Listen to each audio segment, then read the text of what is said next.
Hidayah Allah bisa datang kapan saja dan di mana saja yang Allah kehendaki, seperti yang dialami oleh Ashalina Safa Malaika. Dia menutup auratnya dengan sempurna. Wajahnya pun tak ditampakkan kepada sembarang orang.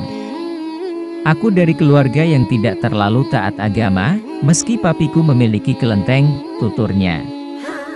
Hingga sekolah dasar, 3 bersaudara tersebut memeluk Kristen, sedangkan kedua orang tuanya tetap menganut Konghucu. Sejak TK hingga SMP, dia bersekolah di sekolah negeri dengan mayoritas siswa beragama Islam.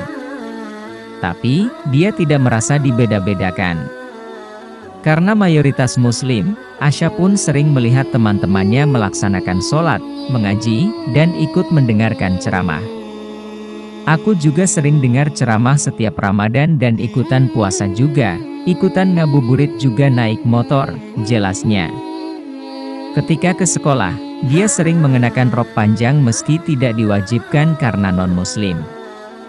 Meski begitu dia tidak lupa untuk ke gereja setiap Sabtu.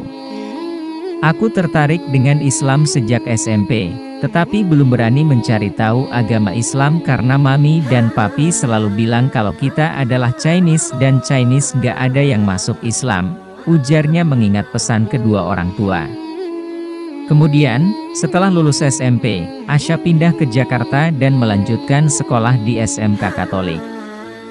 Tapi, dia semakin jarang ke gereja karena tidak bertemu dengan gereja yang cocok. Setelah lulus SMK, dia memutuskan untuk kuliah ke Jepang. Asha memilih salah satu perguruan tinggi dengan jurusan desain busana di Osaka. Asha mendapat dukungan penuh dari keluarga karena dia suka berbagai hal yang terkait dengan Jepang. Tinggal jauh dari orang tua membuat Asha merasa lebih bebas dan mandiri. Dia tak segan untuk berganti-ganti warna rambut dan berpakaian gaya Harajuku.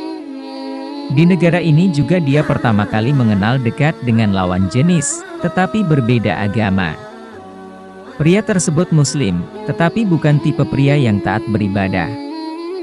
Dekat dengan dia pun tak lama, hanya setahun. Sehingga, dia bukan alasan Asha untuk mendalami Islam. Temannya pun menyarankan agar Asha mencari guru agama karena khawatir materi yang dipelajari tidak sesuai dengan ajaran Islam yang sebenarnya. Asha kemudian mulai mencari masjid terdekat. Dia mendatangi masjid di Kobe, tetapi di masjid ini pun mayoritas orang Turki dan India, tidak ada Muslim Indonesia. Kemudian, dia mendatangi toko halal di depan masjid dan ternyata ada banyak pekerja dari Indonesia di sana. Dia memberitahukan, di Masjid Kobe juga ada komunitas Muslim Indonesia. Di sana banyak ibu-ibu Indonesia yang menikah dengan orang Jepang dan sering tahsin bacaan Al-Quran. Beberapa juga ada mahasiswi Indonesia yang ikut mengaji, jelas dia. Banyak orang yang pasti mengira saya pindah agama karena tidak taat di agama sebelumnya. Padahal, di agama sebelumnya saya benar-benar mempelajari dan mendalami ajaran yang ada, termasuk kitab dan kewajiban, kenangnya. Dia mempelajari perbandingan agama ini selama 6 bulan. Tapi, apa yang dipelajari di agama lamanya makin membuatnya galau untuk meninggalkannya. Asha yang kini berusia 24 tahun mengenang pertama kali dirinya memutuskan mengucapkan syahadat. Menginjak 10 hari terakhir Ramadan, dia kembali berpuasa karena terakhir kali berpuasa saat SMP. Namun, hal itu tidak mematahkan semangatnya untuk tetap mempelajari aturan Islam dalam beribadah.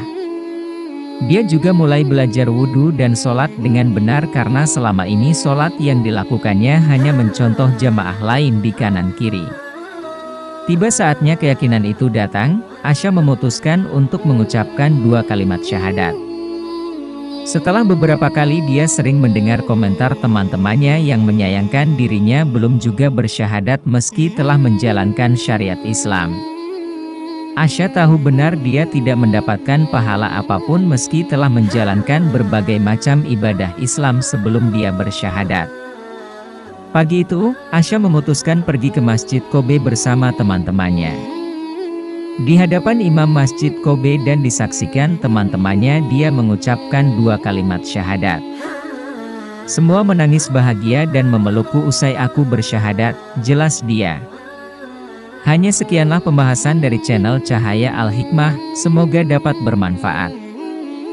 Jangan lupa subscribe, like, dan komen, dan jangan lupa tekan tombol notifikat lonceng agar tidak terlewat video-video terbaru lainnya. Wassalam.